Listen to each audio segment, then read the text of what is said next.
Lights on versus వీక్షకులందరికీ మన ప్రభువైన యేసుక్రీస్తు నామంలో నా హృదయపూర్వకమైన వందనాలు.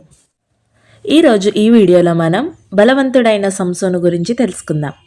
ఇశ్రాయేలు ప్రజలు యెహోవా దేవుణ్ణి, ఆయన వారికి చేసిన మేళ్లను మరిచారు. అన్యుల దేవతలను పూజింపసాగారు. అక్రమ జీవితం గడపసాగారు. అందువలన యెహోవాకు ఎంతో కోపం తెప్పించారు. యెహోవా వారిని 40 సంవత్సరాల పాటు వారి శత్రువులైన ఫిలిస్తీయుల చేతికి అప్పగించారు. ఆ సమయంలో దేవుడు ఇశ్రాయేలు ప్రజలను కాపాడి వారి తరపున యుద్ధం చేయడానికి మహాబలశాలి, పరాక్రమశాలి అయిన సంసోనును బలపరిచాడు. జోరియా పట్టణంలో మనోహ అనే మనుష్యుడు ఉండేవాడు. అతని భార్యకు పిల్లలు లేరు. ఒకరోజు యెహోవా దూత ఆమెకు ప్రత్యక్షమై ఈ విధంగా చెప్పాడు: నీవు త్వరలో ఒక కుమారుని కంటావు. నీవు ద్రాక్షారసము గాని మద్యము గాని సేవించరాదు. అపవిత్రమైన పదార్థములను తినకూడదు. పుట్టినది మొదలుకుని నీ కుమారుని తల మీద మంగలి కత్తి పెట్టకూడదు. అతడు ఇశ్రాయేలు ప్రజలను ఫిలిస్తీయుల బానిసత్వం నుండి కాపాడతాడు. ఆ స్త్రీ దేవదూత తనతో చెప్పిన మాటలను భర్తతో చెప్పింది. ఆమె భర్త ఆ మాటలను నమ్మలేదు. యెహోవా దేవుని ప్రార్థించాడు. కొన్ని దినములు గడిచాయి. దేవుని దూత పొలంలో మనోహకు కనిపించి పుట్టబోయే కుమారుణ్ణి ఎలా పెంచాలో వివరించాడు. అప్పుడు మనోహ సంతోషంతో దేవునికి దహనబలి అర్పించాడు. కొంతకాలం తరువాత మనోహ భార్య ఒక కుమారుణ్ణి ప్రసవించింది. అతనికి సంసోను అను పేరు పెట్టింది. సంసోను పెరిగి పెద్దవాడయ్యాడు. అతడు తిమ్నాతులో ఒక ఫిలిస్తీ యువతిని ప్రేమించాడు. ఆమెను పెళ్లి చేసుకోవాలని పట్టుబట్టాడు. తల్లిదండ్రులు ఇష్టపడలేదు. అయినా సరే సంసోను తిమ్నాతుకు వెళుతున్నాడు. మార్గంలో ఒక కొదుమసింహము అతని మీదకి వచ్చింది. సంసోను చేతిలో ఎలాంటి ఆయుధమూ లేదు.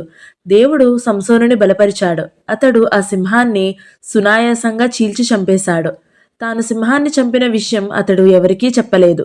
కొంతకాలమైన తరువాత సంసోను అదే దారిని నడిచి వెళుతుండగా తాను చంపిన సింహపు కళేబారములో తేనె పట్టు పట్టడం చూశాడు. అతడు ఆ తేనెను తిని ఇంటికి వెళ్ళి తన తల్లిదండ్రులకు కూడా కొంత ఇచ్చాడు. సంసోను తిమ్నాతులో ఫిలిస్తీ యువతిని పెళ్లి చేసుకున్నాడు.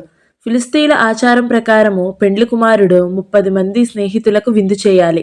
విందు జరుగు సమయంలో సంసోను 30 మందిని ఒక పొడుపు కథ అడిగాడు. దాని అర్థము వివరించమని కోరాడు.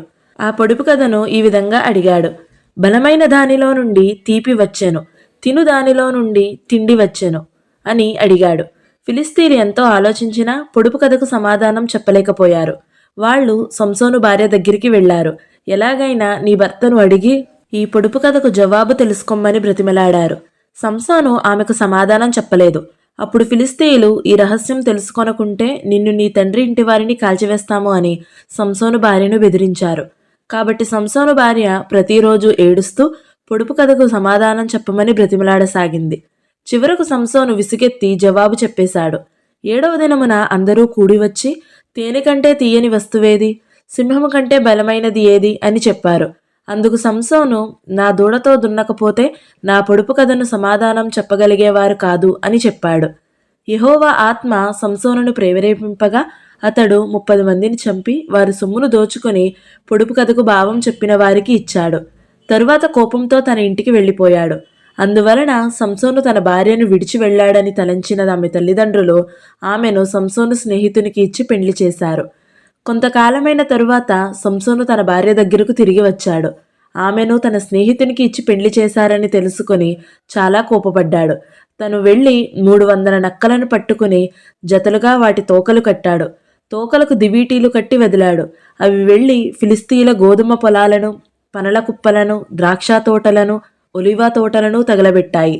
ఈ నష్టం అంతటికీ సంసోను కారకుడని తెలుసుకున్న ఫిలిస్తీయులు అతని భార్యను, మామను చంపేశారు. ఈ సంగతి తెలిసిన సంసోను ఇంకా చాలామందిని తుంట్లు విరగగొట్టి చంపేశాడు. సంసోను వెళ్ళి ఏతాము బండ సందులో ఉంటున్నాడు. అతనిని పట్టుకోవాలని ఫిలిస్తీయులు పెద్ద సైన్యంతో బయలుదేరారు. అప్పుడు యూదా ప్రజలు సంసోను దగ్గరికి వెళ్లారు. అతన్ని బ్రతిమలాడి తాళ్లతో సంకెళ్లతో కట్టి తెచ్చి ఫిలిస్తీయులకు అప్పగించారు.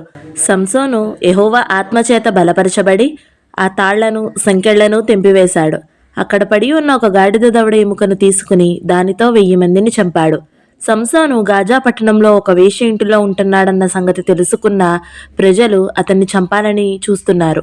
అయితే సంసోను మధ్యరాత్రి వేళ లేచి పట్టణపు తలుపులను వాటి ద్వారబంధాలతో సహా ఓడపెరికి తన భుజాలపై పెట్టుకుని పారిపోయాడు. శత్రువులు సంసోనును పట్టుకోవాలని చేసిన ప్రయత్నాలన్నీ వ్యర్థమయ్యాయి. సంసోను దేలీలా అనొక స్త్రీని ప్రేమించాడు. ఆమె ఇంట్లో ఎక్కువ సమయం ఉంటూ ఉండేవాడు. ఈ సంగతి తెలుసుకున్న ఫిలిస్తీయుల సర్దారులు దేలీలా దగ్గరికి వచ్చి సంసోను బలము దేనిలో ఉన్నదో తెలుసుకుని చెప్పమని చెప్పారు. నీకు ప్రతి ఒక్కరము 1100 వెండి నాణెములు ఇస్తాము. మేము సంసోనుని బంధించి అతని గర్వాన్ని అణచాలి అని తనతో అన్నారు. దేలీలా సంసోను పట్ల అధిక ప్రేమ చూపసాగింది. అతడు సంతోషంగా ఉన్నప్పుడు నీ బలము యొక్క రహస్యం ఏమిటో చెప్పు అని సంసోనుని అడిగింది. అందుకు సంసోను 7 నిరవంజి చువ్వలతో నన్ను బంధించవచ్చు అని బదులిచ్చాడు. సంసోను నిద్రపోతున్నప్పుడు దేలీలా అతన్ని నిరవంజి చువ్వలతో బంధించింది. ఫిలిస్తీయులు నీ మీద పడుతున్నారని చెప్పింది.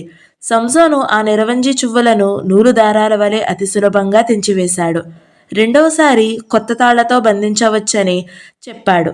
వాటిని కూడా సులభంగా తెంచివేశాడు.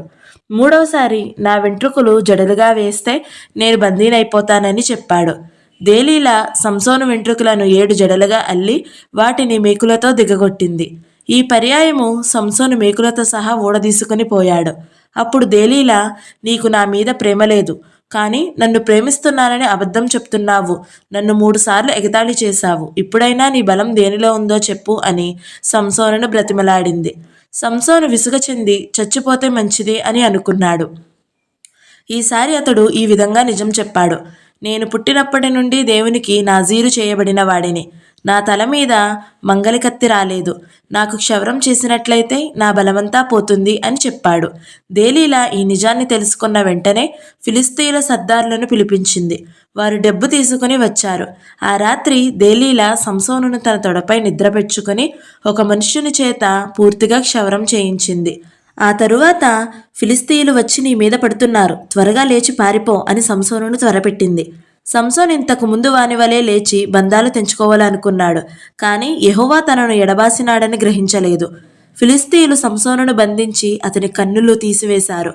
ఇత్తడి సంకెళ్లతో బంధించి చెరసాలలో వేశారు. సంసోను తనకు బందీగా దొరికినందుకు ఫిలిస్తీయుల సర్దారులు చాలా సంతోషించారు.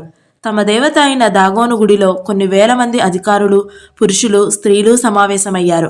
ఈ సంతోష సమయంలో ఖైదీగా ఉన్న సంసోనును గుడిలోనికి తెచ్చారు. 2 స్తంభాల మధ్య కట్టేశారు. సంసోను భటులను అడిగి ఆ గుడికి ఆధారంగా ఉన్న 2 స్తంభాలను ఆనుకుని నిలబడ్డాడు. ప్రజలందరూ సంతోషంతో కేకలు వేస్తూ సంసోనుని ఎగతాళి చేస్తూ ఉన్నారు. అప్పుడు సంసోను చివరిసారిగా తనకు బలాన్ని ఇవ్వమని యెహోవా దేవుణ్ణి ప్రార్థించాడు. ఈ ఒక్కసారి ఫిలిస్తీయులను శిక్షించి పగ తీర్చుకొమ్మని వేడుకున్నాడు. సంసోను గుడికి మూలాధారంగా ఉన్న 2 స్తంభాలను 2 చేతులతో పట్టుకుని బలముతో వంగి నేనును ఫిలిస్తీయులను చనిపోదుముగాక అని అన్నాడు. అతడు 2 స్తంభాలను పట్టుకుని వంగినప్పుడు గుడి సర్దారుల మీద, జనులందరి మీద పడింది. అప్పుడు అతడు చంపిన వారి లెక్క జీవితకాలమందు అతడు చంపిన వారి కంటే ఎక్కువ. సంసోన్ను దేవుడు ఏర్పరచుకొనిన న్యాయాధిపతి. సంసోను మహాబలశాలి, మహావీరుడు, దేవునికి నాజీరు చేయబడినవాడు. అతడు తన జీవితంలో ఎప్పుడూ శత్రువుల చేతిలో ఓడిపోలేదు. తన మరణ రహస్యం దేలీలాకు చెప్పినందువలనే బంధింపబడ్డాడు. సంసోను ఫిలిస్తీయుల యువతులను పెళ్లి చేసుకున్నాడు కనుకనే కష్టాల పాలైపోయాడు. ఈ వీడియో మీకు నచ్చినట్లయితే లైక్ చేయండి, షేర్ చేయండి. అలాగే ఈ ఛానల్ని సబ్స్క్రైబ్ చేయండి. Thank you so much for watching. Praise the lord.